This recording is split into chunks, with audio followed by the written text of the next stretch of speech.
Kalau kalian mudik lewat jalur Pantura, kalian sebenarnya sedang melewati sebuah kuburan massal terpanjang dalam sejarah Indonesia.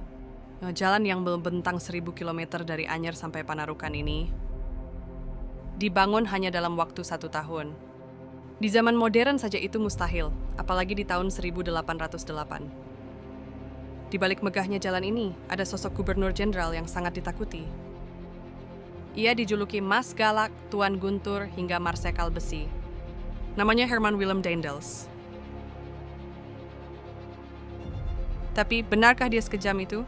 Dan benarkah sejarah yang mengatakan dia tidak membayar upah rakyat sama sekali? Mari kita bedah sejarah lengkap kerja Rodi dan teror Daendels di Tanah Jawa. Untuk mengerti kenapa Daendels begitu kejam, kita harus tahu misinya.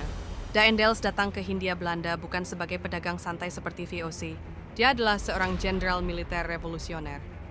Saat itu, Belanda sedang dikuasai Prancis di bawah Napoleon Bonaparte. Daendels dikirim ke Jawa dengan satu misi hidup mati. Selamatkan Jawa dari serangan Inggris. Inggris sudah mengepung lautan. Daendels panik. Jika tentara Inggris mendarat, pasukan Belanda tidak akan bisa bergerak cepat, karena jalanan di Jawa waktu itu hanyalah jalan setapak berlumpur. Maka ide gilanya muncul, membangun jalan raya pertahanan selebar 7,5 meter membelah Pulau Jawa. Proyek ini diberi nama De Groot Postweg atau Jalan Raya Pos. Daendels membagi pembangunan ini menjadi beberapa segmen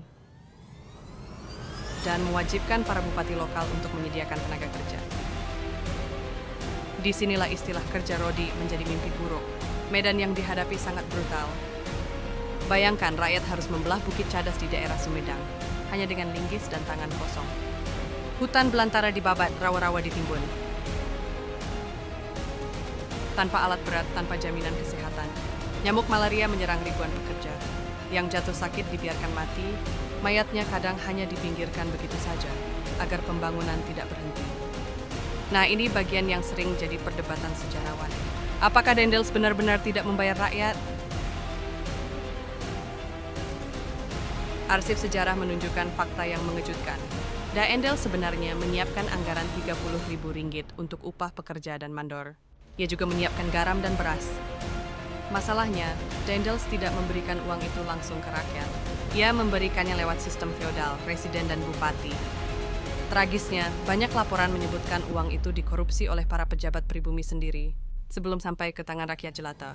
Akibatnya, di mata rakyat, Daendels adalah penindas yang mempekerjakan mereka secara gratis, sementara para bupati tetap kaya raya. Lalu kenapa judul video ini bilang dia sangat ditakuti? Karena Daendels tidak pandang bulu. Siapapun yang kerjanya lambat, baik itu rakyat maupun pejabat Belanda, akan dihukum. Ia tidak segan menjatuhkan hukuman mati bagi pembangkang. Daendels adalah orang pertama yang berani mengubah tata krama keraton. Ia menolak duduk di lantai dan menolak menyembah Sultan Yogyakarta dan Sunan Surakarta. Ia merasa dirinya setara dengan raja. Inggris mencatat ada sekitar 12.000 orang meninggal dalam proyek ini. Daendels tidak peduli. Baginya nyawa itu adalah harga yang pantas untuk pertahanan militer. Jalan Raya Pos selesai dalam 1 tahun.